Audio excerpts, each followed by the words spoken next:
ಮೊದಲನೇದಾಗಿ ಜಗದ್ಗುರು ಆದಿಶಂಕರಾಚಾರ್ಯ ನೆಲೆಸ್ಕೊಂತ ಇಲ್ಲಿ ಬಂದಿರೋ ಎಲ್ಲರಿಗೂ ನಮಸ್ಕಾರ. ಕೆ ಡಿ ಮ್ಯೂಸಿಕ್ ಅಂತ ಹೇಳಿದ ತಕ್ಷಣ ನನಗನ್ಸೋದು ಕೆ ಡಿ ಮ್ಯೂಸಿಕ್ಗೆ ಇನ್ವೆಸ್ಟ್ ಮಾಡಿರೋದ್ರಲ್ಲಿ ಒಂದು ದೊಡ್ಡ ಸಿನಿಮಾನೇ ಕನ್ನಡದಲ್ಲಿ ತೆಗಿಬೋದು. ಬರೀ ಮ್ಯೂಸಿಕ್ಗೆ ಅಷ್ಟು ಇನ್ವೆಸ್ಟ್ಮೆಂಟ್ ಮಾಡಿದ್ದೀವಿ. ಆ್ಯಂಡ್ ಅದಕ್ಕೆ ಮುಖ್ಯವಾದ ಕಾರಣ Supreeth sir and Kevin sir ಅವರ ಪ್ಯಾಷನ್ನು. ಈ ಭಗವಂತನ ಇಚ್ಛೆ ಇಲ್ಲದೆ ಒಂದು ಹುಲ್ ಕಡ್ಡಿನೂ ಅಲ್ಲಾಡೋದಿಲ್ಲ ಅಂತ ಕೇಳಿದ್ದೀವಿ. ಅದೇ ರೀತಿ ಪ್ರೇಮ್ ಸರ್ ಮ್ಯೂಸಿಕ್ ಅವರ ಆಲ್ಬಮಲ್ಲಿ ಪ್ರೇಮ್ ಸರ ಒಂದು ಅನುಮತಿ ಇಲ್ಲದೆ ಒಂದು ಸ್ಟ್ರಿಂಗ್ ಕೂಡ ಅಲ್ಲಾಡೋದಿಲ್ಲ ಮ್ಯೂಸಿಕಲ್ಲಿ. ಸೊ ಆ ಪ್ರತಿಯೊಂದು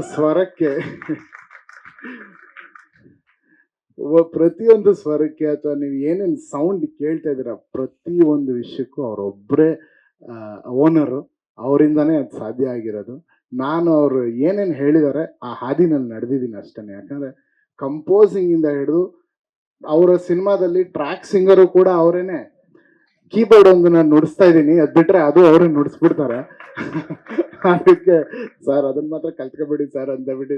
ಯಾಕಂದರೆ ಪೆನ್ನು ಪೇಪರ್ ಇಟ್ಕೊಂಡು ಕೂತ್ಕೊಂಡ್ರೆ ಟಕ ಟಕ ಅಂತ ಲಿರಿಕ್ಸ್ ಹೋಗ್ತಾ ಇರುತ್ತೆ. ಮಗ ತಗೋ ಟೇಕ್ ಮಾಡು ಅಂತ ಮೈಕ್ ಇರುತ್ತೆ. ಮೈಕ್ ಮುಂದೆ ಹಾಡೋದು ಅವರೇನೆ. ಮಿಕ್ಸಿಂಗ್ ಮಾಡ್ತಾ ಇದ್ದಾಗಲೂ ಇಲ್ಲ ಇದು ಎದಕ್ಕೆ ಗುದ್ದಬೇಕು ಅಂತ ಹೇಳಿ ಅದನ್ನು ಪ್ರತಿಯೊಂದು ಸರ್ ಏನಂದರೆ ಒಂದು ವಿಷಯ ಚಿಕ್ಕ ಪೀಸ್ ಆಫ್ ಮ್ಯೂಸಿಕ್ ಇದ್ರೂ ನನಗೆ ವಾಟ್ಸಪ್ಪಲ್ಲಿ ಕಳಿಸ್ಬಿಡು ಕೇಳ್ಬಿಟ್ಟು ಮಾಡ್ತೀನಿ ಅಂತ ಇವತ್ತವ್ರಿಗೆ ಹೇಳೇ ಇಲ್ಲ. ಅವ್ರು ವಿಜಯನಗರದಿಂದ ಹೆಬ್ಬಾಳಕ್ಕೆ ಆ ಟ್ರಾಫಿಕಲ್ಲಿ ಬರ್ತಾರೆ. ಆ್ಯಂಡ್ ಈ ಹಾಡು ಪರ್ಟಿಕ್ಯುಲರಾಗಿ ಕಂಪೋಸಿಂಗಿಂದ ಮೊನ್ನೆ ಬಾಂಬೆನಲ್ಲಿ ಇವಾಗ ನೀವೇನು ಕೇಳಿದ್ರೆ ಅಟ್ಮಾಸ್ ಮಿಕ್ಸು ಅಲ್ಲಿವರೆಗೂ ಒಬ್ಬ ವ್ಯಕ್ತಿ ಸುಮ್ಮನೆ ಒಂದು ಕಂಬ ಥರ ನಿಂತಿದ್ರು, ಸ್ಕ್ರೀನ್ ಮುಂದೆ ಒಂದು ಸಿಂಹ ಥರ ನಿಂತಿದ್ರು. ಅದೆಲ್ಲ ಕ್ರೆಡಿಟ್ಸ್ ನಿಮಗೆ ಹೋಗ್ಬೇಕು ಸರ್. ಚೆನ್ನಾಗಿರುತ್ತೆ, ಹಂಗೆ ಬೈತಾರೆ. ಯಾಕಂದರೆ ನನಗೆ ಒಂದು ತುಂಬ ಎಮೋಷ್ನಲ್ ಆಗಿ ಹೇಳ್ಬೇಕಂದ್ರೆ ಒಂದು ಅಣ್ಣನ ಸರ್ ಒಂದು ನಿಮಿಷ ರೀ. ನಾನು ಈ ಕರೋನಾ ಟೈಮಲ್ಲಿ ನಮ್ಮ ಅಣ್ಣನ ಕಳ್ಕೊಂಡೆ, ಬಟ್ ಆ ಸ್ಥಾನ ತುಂಬಿದ್ದಾರೆ ನನ್ನ ಲೈಫಲ್ಲಿ ಫ್ರೆಂಡ್ಸ್ ಸರ್. ಯಾವಾಗಲೂ ಆ ಥರನೇ ನಾವಿಬ್ಬರು ಕೆಲಸನೂ ಮಾಡಿರೋದು. ಅದು ಯಾವತ್ತೂ ಒಂದು ಮ್ಯೂಸಿಕ್ ಡೈರೆಕ್ಟ್ರ್ ಅಂತ ಕೆಲಸನೇ ಮಾಡಿಲ್ಲ. ಯಾಕಂದರೆ ಅವ್ರು ಫೋನ್ ಮಾಡಿದ್ರೆ ಎಲ್ಲಿದ್ದರೂ ಎದ್ದು ನಿಂತ್ಕೊತೀನಿ. ನಾನು ಏನೇ ಆದ್ರೂ ಅವ್ರ ಹಿಂದೆ ನಿಂತಿರ್ತೀನಿ. ಯಾಕಂದರೆ ಅವ್ರ ಪ್ಯಾಷನ್ ಅಂತದ್ದು. ಒಂದು ಕಣ್ಣಲ್ಲಿ ಯಾವಾಗಲೂ ಒಂದು ಫೈರ್ ಇರುತ್ತೆ. ಒಂದು ಪೀಸೂ ಕಮ್ಮಿ ಆಗಬಾರ್ದು. ಆಮೇಲೆ ಈ ಲಿಸ್ಟ್ ನನ್ನ ಕೈಲಿ ಹೇಳೋಕ್ಕೆ ಆಗಲ್ಲ ಸರ್, ಎಷ್ಟು ಜನ ನುಡಿಸಿದ್ದಾರೆ ಅನ್ನೋದು. ಇವ್ರು 1000 ಜನ ವಿಷುವಲಲ್ಲಿ ಹಾಕಿದ್ದೀರಾ ಸರ್, 1000 ಮೀರಿ ಮ್ಯೂಸಿಷಿಯನ್ಸ್ ನುಡಿಸಿದ್ದಾರೆ. ನಾವು ಫೋನ್ ಮಾಡಿದ್ರೆ ಬಾಂಬೆಗೆ ಅಯ್ಯೋಯ್ಯೋ KVN ಇಂದ ಫೋನ್ ಬಂತು. ಯಾಕಂದರೆ ಎಷ್ಟು ಜನ ಇದ್ದಾರೆ ಅಷ್ಟು ಜನ ಬೇಕು ಅಂತಾರೆ.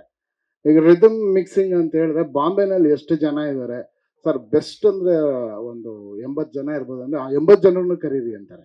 ಆ 80 ಜನರನ್ನ ಡೇಟ್ ತಗೊಂಡು ಅವ್ರನ್ನೆಲ್ಲ ಸೆಟ್ ಮಾಡೋಕ್ಕೆ ನಮಗೆ ಇತ್ತೀಚೆಗೆ ನಾವು ನಮ್ಮ ಭಾರತದ ಲೆಜೆಂಡು ಜಾಕಿರ್ ಹುಸೇನ್ ಸಾಬ್ನ ಕಳ್ಕೊಂಡ್ವಿ.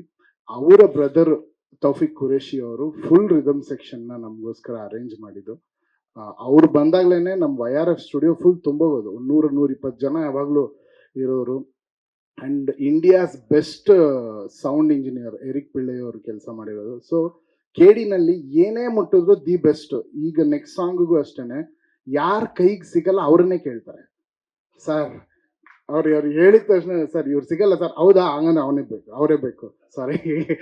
ಆ ಥರ ತುಂಬ ಸಿಂಗರ್ಸ್ಗೆ 6 ತಿಂಗಳು 7 ತಿಂಗಳು ವೆಯ್ಟ್ ಮಾಡಿದ್ದೀವಿ. ಅವ್ರು ಕೆಲವರು US ಅಲ್ಲಿರೋರು.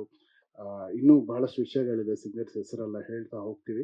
ಬಟ್ ನನ್ನ ಲೈಫಿನ one of the best experience K D album music create ಮಾಡ್ತಾ ಇರೋದು one of the best experience. ಯಾಕಂದರೆ ಯುರೋಪಲ್ಲಿ 264 ಪೀಸ್ ಆರ್ಕೆಸ್ಟ್ರಾ ಇಂಡಿಯಾದಲ್ಲೇ ಯಾವ ಸಿನಿಮಾಗೂ ಯಾರೂ ಮಾಡಿಲ್ಲ. ಫಸ್ಟ್ ಟೈಮ್ KDದಲ್ಲಿ ಇಂಡಿಯಾದಲ್ಲೇ ಮಾಡಿದ್ದಾರೆ. ಯಾಕಂದರೆ ಮತ್ತೆ ಅದಕ್ಕೆ ಅವರೇ ಯಾರು ಏನು ಮಾಡಿಲ್ಲ. ಹೈಯೆಸ್ಟ್ ಯಾವುದು ಸರ್, ಇದು ಒಂದು ಸಿಂಫನಿ ಅಂದರೆ ಒಂದು 264 ಪೀಸ್ ಆಗ್ತದೆ ಸರ್ ಅಂದರೆ ಅದೇ ಬೇಕು, ಓಕೆ ಬುಕ್ ಮಾಡಿ ಅಂತ. ಸೊ ಆ ಎಕ್ಸ್ಪೀರಿಯನ್ಸ್ ಕೊಟ್ಟಿದ್ದಕ್ಕೆ thank you so much sir, thank you. And ಪ್ರತಿಯೊಬ್ಬರು ಅದ್ಭುತವಾಗಿ ಕೆಲಸ ಮಾಡ್ತಾರೆ. ನಾನು ಕೆಲವೊಂದು ವಿಜುವಲ್ಸ್ ಎಲ್ಲ ನೋಡಿದ್ದೀನಿ. Anand audio Shyam sir, thank you so much. ಅವರು ಕೂಡ ಈ ಆಲ್ಬಮ್ ಅಂದರೆ ತುಂಬ ಪರ್ಸ್ನಲ್ ಇಂಟ್ರೆಸ್ಟ್. ಅವ್ರಿಗೆ ಯಾರೇ ಹೋದ್ರೂ ನಂದೇ ಸಿನಿಮಾ ತೊಗೊಂಡೋದ್ರು ಸರ್ ಪ್ರೇಮ್ ಸರ್ ಥರ ನೀವು ಪಬ್ಲಿಸಿಟಿ ಮಾಡ್ತೀರಾ, ಕೊಡ್ತೀನಿ ಅಂತ. ಸರ್ ನಾನೇ ಸರ್ ಮ್ಯೂಸಿಕ್ ಇಲ್ಲ ಪ್ರೇಮ್ ಸರ್ ಥರ ಎಲ್ಲನೂ ಪಕ್ಕಾ ಮಾಡ್ತೀರಾ, ಓಕೆ ನೀವು ಕೇಳಿದ ರೇಟ್ ಕೊಡ್ತೀನಿ ಅಂತಾರೆ ಅಂತ benchmark Prem sir. So thank you so much ಈ ಅವಕಾಶ ಕೊಟ್ಟಿದ್ದಕ್ಕೆ ಎಲ್ಲರಿಗೂ ಥ್ಯಾಂಕ್ ಯು ಸರ್. ಲೇಟೆಸ್ಟ್ ಹಾಗೂ ಇಂಟ್ರೆಸ್ಟಿಂಗ್ ಸುದ್ದಿಗಳಿಗಾಗಿ ಬಾಸ್ ಟಿವಿ ಕನ್ನಡ ಚಾನೆಲ್ನ ಸಬ್ಸ್ಕ್ರೈಬ್ ಮಾಡಿ. ಹಾಗೆಯೇ ಬೆಲ್ ಐಕಾನ್ ಪ್ರೆಸ್ ಮಾಡಿ. ಇದರ ಜೊತೆಗೆ Facebook, Instagram, X ನಲ್ಲೂ ಮಿಸ್ ಮಾಡದೆ ಫಾಲೋ ಮಾಡಿ.